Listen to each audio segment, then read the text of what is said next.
Hello बच्चों, जैसा कि हम लोग मोस्ट इंपॉर्टेंट डेरिवेशन फिजिक्स की पढ़ रहे थे, तो नेक्स्ट डेरिवेशन हमें पढ़ना है गॉस थ्योरम। तो उसमें हम लोग उसका डेरिवेशन भी पढ़ेंगे और गॉस थ्योरम का स्टेटमेंट भी पढ़ेंगे, क्योंकि वो बोर्ड में बहुत ज्यादा पूछा जाता है। लेकिन उस डेरिवेशन को पढ़ने से पहले हमें उसको फ्लक्स को समझना होगा, मतलब इलेक्ट्रिक फ्लक्स क्या होता है और एरिया वेक्टर क्या होता है और सॉलिड एंगल। मतलब इस वीडियो में हम लोग तीन बेसिक डेफिनेशंस पे बात करेंगे जो यूज होगा गॉस थ्योरम और उसकी एप्लीकेशंस में। ठीक है, जैसे कि सबसे पहले हम बात ये करते हैं कि अभी तक हमने सबने ये पढ़ा है कि एरिया वेक्टर जो एरिया होता है इज ए स्केलर क्वांटिटी होता है, क्योंकि यही पढ़ते आए हैं कि, और ये तो सबको पता होगा स्केलर वेक्टर क्वांटिटी क्या होता है। तो scalar quantities are those quantities which have only magnitude and no direction. ठीक है, और वेक्टर क्वांटिटीज ऐसी क्वांटिटीज होती है जिसमें डायरेक्शन के साथ साथ उसका मतलब मैग्नीट्यूड के साथ साथ उसका डायरेक्शन भी गिवन होता है। लेकिन अगर मैं आपसे ये बात कहता कि अगर सिंपल सा क्वेश्चन पूछूं कि एरिया कैसी क्वांटिटी है, तो आप बेसिकली यही जवाब दोगे, area is a scalar quantity है। ठीक है, लेकिन अगर मैं आपसे ये कहूं कि अच्छा ठीक है, एरिया कैसी क्वांटिटी हो गई, area is a scalar quantity. लेकिन अगर मैं वेक्टर क्वांटिटी क्या होता है, वेक्टर क्वांटिटी ऐसी क्वांटिटीज हैं जिनमें मैग्नीट्यूड के साथ साथ, सपोज दैट मैग्नीट्यूड के साथ साथ हम डायरेक्शन की भी बात करें, तो वही तो वेक्टर क्वांटिटीज होगा। इसका मतलब यहाँ पे जो एरिया होगी वो किसी पर्टिकुलर डायरेक्शन की बात करेगा या किसी सरफेस के थ्रू जो कोई भी हम डायरेक्शन अगर एरिया पे लेने लगेंगे, मतलब एरिया का मैग्नीट्यूड तो होगा, बट उसके साथ अगर हम डायरेक्शन को भी रिप्रेजेंट करने लगे, मतलब कोई चीज एरिया किस डायरेक्शन में हम स्टडी कर रहे हैं, वहां पे हमारा क्या हो जाएगा, एरिया वेक्टर की बात होगी। जैसे कि अभी देखो एक बात बताते हैं, तो जैसे बेसिकली अगर मैं बात करूं एरिया वेक्टर, तो आप ये बोल सकते हो एरिया वेक्टर की बात। ठीक है, एरिया वेक्टर को हम अगर डिफाइन करने को बोले, तो area vector is defined as the magnitude of the area या plane surface magnitude into the direction of the vector. ठीक है, जैसे कि सपोज दैट हमने मान लीजिए ये प्लेन सरफेस एक ले लिया। ठीक, ये प्लेन सरफेस है। अब इस प्लेन सरफेस पे अगर मैं बोलूं कि इसका चलिए हमें वेक्टर फॉर्म एरिया वेक्टर दिखाइए, तो आप क्या करोगे कि एरिया वेक्टर, जैसे सपोज दैट मैं आपको कैसे बताऊं कि कोई भी अगर बुक ले लेते हैं, जैसे कि सपोज दैट ये कॉपी है आपकी। ठीक है, ये कॉपी अगर है तो इसमें आप एक चीज देख रहे होगे, ये इसकी सरफेस है और सरफेस के थ्रू क्या करूं मैं, ये परपेंडिकुलर, मतलब हमेशा सरफेस के बाहर साइड आउटवर्ड, मतलब जब भी इस टाइप की प्लेन सरफेस होगी तो अगर कोई भी चीज मतलब डायरेक्शन में हमेशा एरिया वेक्टर में आउटवर्ड सरफेस लूंगा, वो भी परपेंडिकुलर लूंगा। ये बात याद रखना है। देखो जो ये डायरेक्शन आप लेंगे एरिया वेक्टर में, तो ये हमेशा जैसे कि एक सरफेस है, अब हमें इसको वेक्टर फॉर्म में लेकर आना है, एरिया को वेक्टर फॉर्म में रिप्रेजेंट करना है। तो बेटा हमेशा याद रखना, जब भी इस टाइप की सरफेस या क्लोज सरफेस है, तो एरिया वेक्टर आपको हमेशा परपेंडिकुलर आउटवर्ड, मतलब बाहर की साइड। तो देखिए ये जैसे आपकी सरफेस है, इसका आउटवर्ड परपेंडिकुलर यही तो होगा। देखिए ये बाहरी साइड तो आ रहा और परपेंडिकुलर हो गया। ऐसे मान लीजिए इस सरफेस पे भी आप निकालते हो ऐसे, तो ये देखिए ऐसे हो रहा है।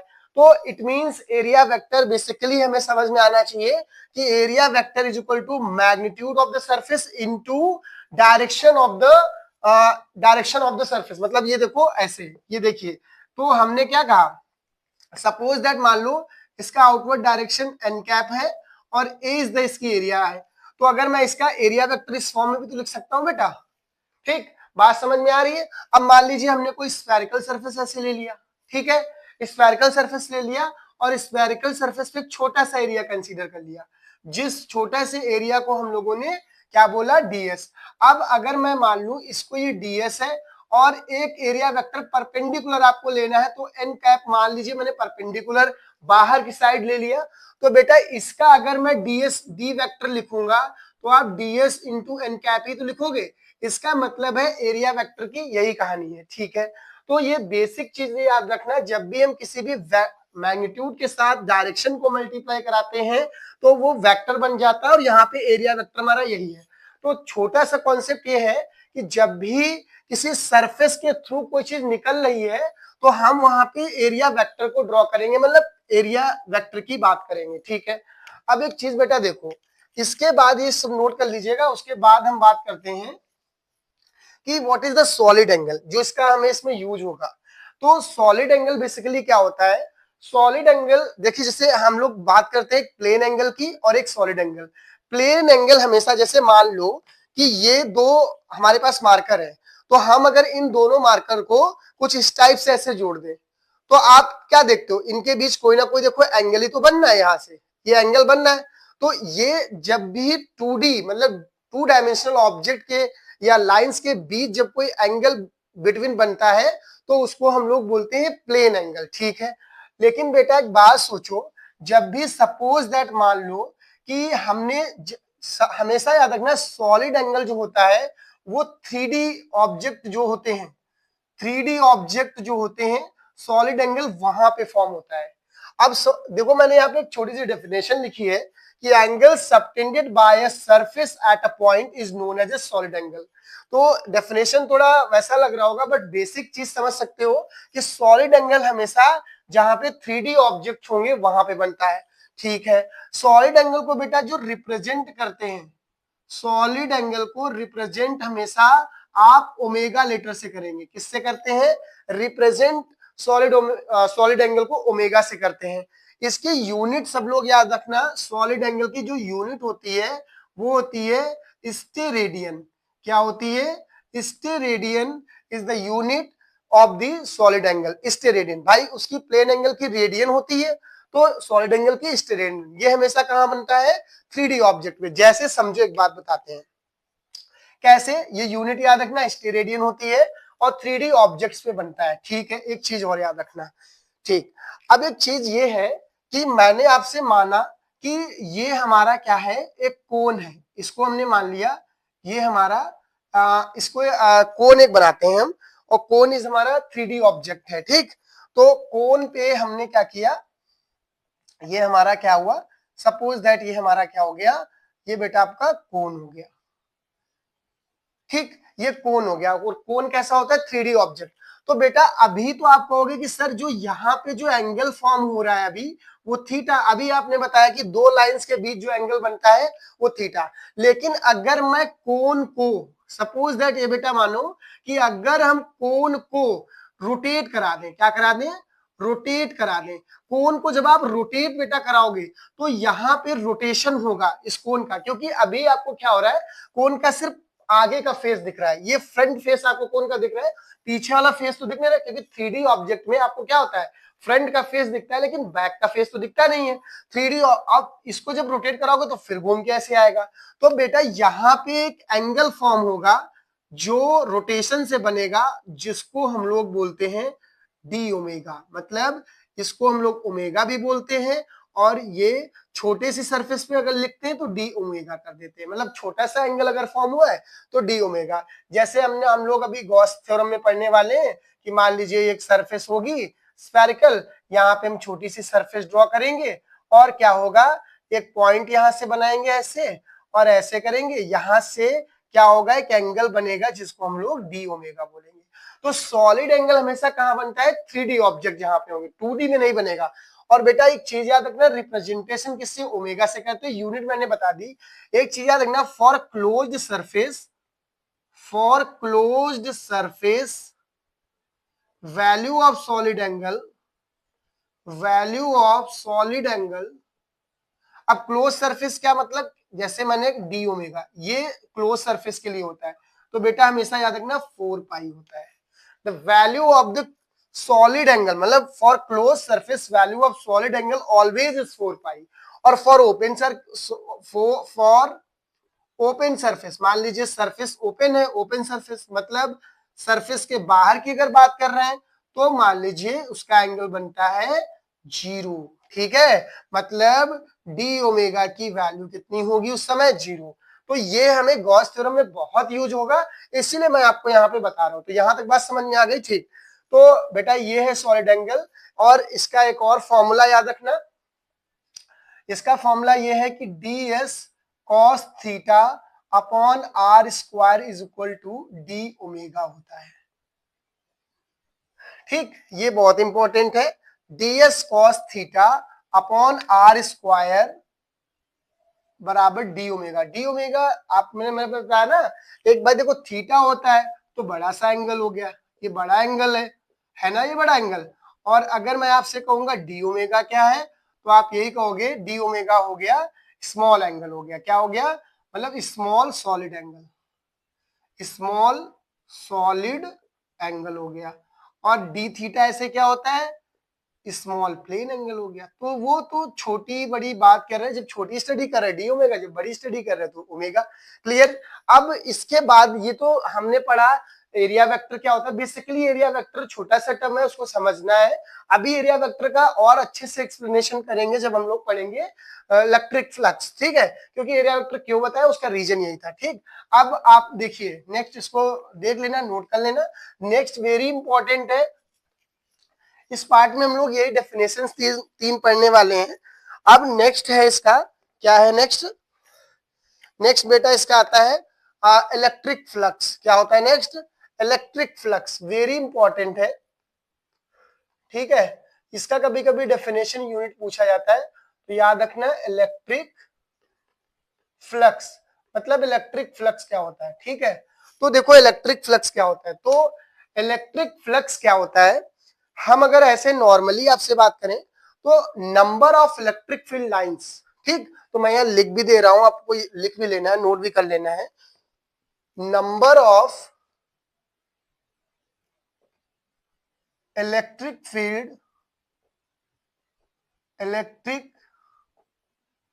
Field line passing through a normal और परपेंडिकुलर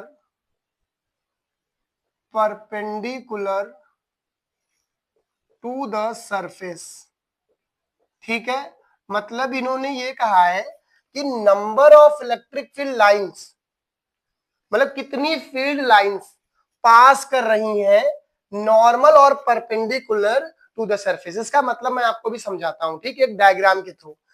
सपोज दैट बेटा दिस इज योर अगर सरफेस, एक ये सरफेस है आपकी, अब इस सरफेस से ये इलेक्ट्रिक फील्ड लाइंस पास कर रही हैं, ठीक, तो ये इलेक्ट्रिक फील्ड लाइंस पास कर रही हैं, सरफेस हमारी ये है, ये ए इज द एरिया है, ठीक।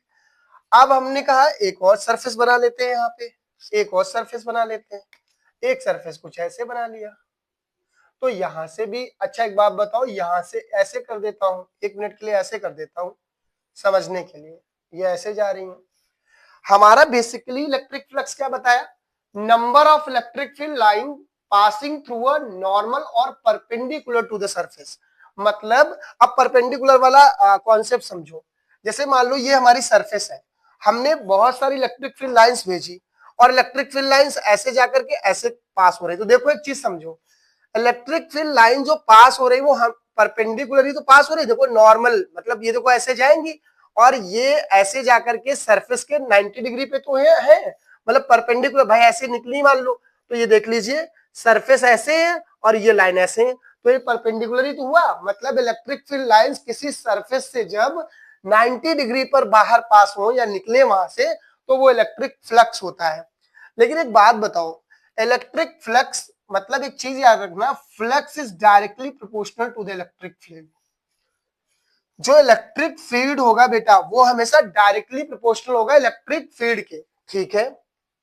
तो एक बात बताओ, यहाँ पे फ्लक्स की वैल्यू होगी, यहाँ पे क्या फ्लक्स की वैल्यू होगी, नहीं होगी, क्योंकि यहाँ पे फ्लक्स की वैल्यू बेटा 0 होगी और यहाँ पे फ्लक्स की वैल्यू होगी कुछ ना कुछ होगी। क्यों होगी, क्योंकि बेटा एक बात बताओ, क्या ये जो हमारी सरफेस है उस सरफेस से कोई भी इलेक्ट्रिक फील्ड लाइंस पास हो रही है, नहीं पास हो रही।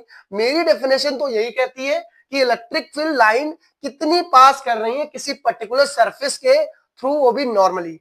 एरिया मतलब वही बात कर रहा था कि किस एरिया के थ्रू, तो ये हमारा यहाँ पे एरिया वेक्टर का काम करेगा और यहाँ पे हम ड्रॉ करेंगे एरिया वेक्टर, ठीक है। तो बेटा एक चीज याद रखना, फॉर्मूला जो होता है फ्लक्स का phi E is equal to, याद रखना ई डॉट डीएस होता है, ठीक है। अभी मैं बता भी दे रहा हूं ये ई डॉट डीएस कैसे आया, ठीक, और ये ई डीएस कॉस थीटा आ जाता है, ठीक। तो इलेक्ट्रिक फ्लक्स का ये फॉर्मूला है, आया कैसे, जरा एक बात फिर बताता हूं आपको, एक्सप्लेन करता हूं दिस फॉर्मूला बना कैसे, ठीक। अब एक बात बताओ, एक बात ये है कि हमने कहा ये हमारा एक सरफेस है, ठीक, इस सरफेस से through electric field lines pass हो रही हैं, ठीक है, पास हो रही हैं इस टाइप से। हमने कहा ये हमारी इलेक्ट्रिक फील्ड लाइंस पास हो रही हैं। अब ये हमने एक छोटा सा एरिया मान लिया, छोटा सा एरिया माना जिससे ये इलेक्ट्रिक फील्ड पास हो रही है। अब area normal to the surface, हमने ये कहा ये ds ऐसा कुछ बना लिया, ये हमारा थीटा है। हमने कहा था जब आप ds, ये जो छोटा सा ds है, ये जो ds छोटा सा है बेटा, ये ds जो छोटा सा एरिया माना, और ये ds हमने वो किया है। तो अभी बताया था जब भी आप एरिया वेक्टर लिखते हो तो ds is equal to D, मतलब ds और इनटू एरिया वेक्टर, ठीक है। तो बेटा यहाँ पे क्या होगा, जब आप ds को रिजॉल्व करते हो तो देखो आप सबने पढ़ा था कि जिधर थीटा होता है उधर ds cos थीटा आ जाएगा और इधर वाला ds sin थीटा। लेकिन मैंने क्या कहा था, जो इलेक्ट्रिक फील्ड्स हैं बेटा वो नॉर्मल टू द सरफेस है, तो आपने यही तो इसकी नॉर्मल टू द सरफेस जा रही है फील्ड, मतलब इलेक्ट्रिक फील्ड के नॉर्मल यही तो है, मतलब सरफेस के, तो ds cos थीटा हो जाए। मतलब देखो ये सरफेस है, इस ये इलेक्ट्रिक फील्ड लाइंस है, तो जो इलेक्ट्रिक फील्ड लाइंस है वो जो पास हो रही होंगी वो किसी सरफेस से कैसे पास हो रही, नॉर्मली। तो देखो ये तो नॉर्मली सरफेस से पास हो रही, अब हमको इसी नॉर्मल सरफेस के थ्रू तो हमको एरिया वेक्टर भी चाहिए, तो इसलिए ds cos थीटा हो गया। तो हमने ds cos थीटा क्यों लिया, बात समझ में आई, ds sin थीटा नहीं लेते। इसीलिए जब हमने यहाँ पे दो देखो ds cos थीटा लिखा, बाय इलेक्ट्रिक फील्ड लिख लिया, और ds cos थीटा इसका डायरेक्शन हो गया। तो बेटा इसीलिए जब cos ये हट जाता है तो फाई e जो होता है वो e डॉट ds आ जाता है। तो ये इस चीज को याद रखना, जो it is a scalar quantity होती है, it is a scalar quantity होती है, क्योंकि ये क्या है, दो डॉट प्रोडक्ट का, मतलब दो वेक्टर का dot product, because it is a product of to dot vector. तो ये तो पढ़ा ही कि किन्हीं भी दो डॉट वेक्टर का जो प्रोडक्ट होता है वो हमारा क्या होता है, स्केलर क्वांटिटी होता है। तो ये बेसिकली हमने पढ़ लिया। अब एक चीज और याद कर लो, यूनिट जो होगी इसकी बेटा, यूनिट जो होती है इलेक्ट्रिक फील्ड की यूनिट सबने पढ़ी न्यूटन पर कूलॉम, और इसकी क्या होती है, मीटर होती है, तो मीटर स्क्वायर। तो यूनिट इसकी याद कर सकते हो, न्यूटन मीटर स्क्वायर पर कूलॉम, ठीक है। तो एक तो ये इसकी यूनिट हो गई। दूसरी अच्छा इलेक्ट्रिक फील्ड की, और मैं इसकी एक यूनिट लिखा दे रहा हूं फ्लक्स की, क्या हो जाएगी बेटा, देखो आप एक बात बताओ, ये इलेक्ट्रिक फील्ड है तो इलेक्ट्रिक फील्ड की यूनिट तो हम एक और भी पढ़ते हैं ना, V बाई एल के टर्म्स में। V मतलब वोल्ट होता है, और ये क्या है, मीटर है, और ऊपर मीटर स्क्वायर ऑलरेडी है, एक मीटर से एक मीटर कट गया, तो इलेक्ट्रिक फ्लक्स की एक और यूनिट है वोल्ट मीटर, तो याद रखना इसकी ये और यूनिट है। तो बेटा ये है हमारा इलेक्ट्रिक फ्लक्स, हमने समझाया है, इसको अच्छे से समझना, तीनों चीजों को बताया है, क्योंकि इनका यूज हम लोग गॉस थ्योरम में बहुत अच्छे से करने वाले हैं। तो पढ़ते रहिए और चैनल को देखते रहिए और ज्यादा से ज्यादा लोगों को बताते रहिए इस चैनल के बारे में। मिलते हैं नेक्स्ट वीडियो में, बाय, टेक केयर।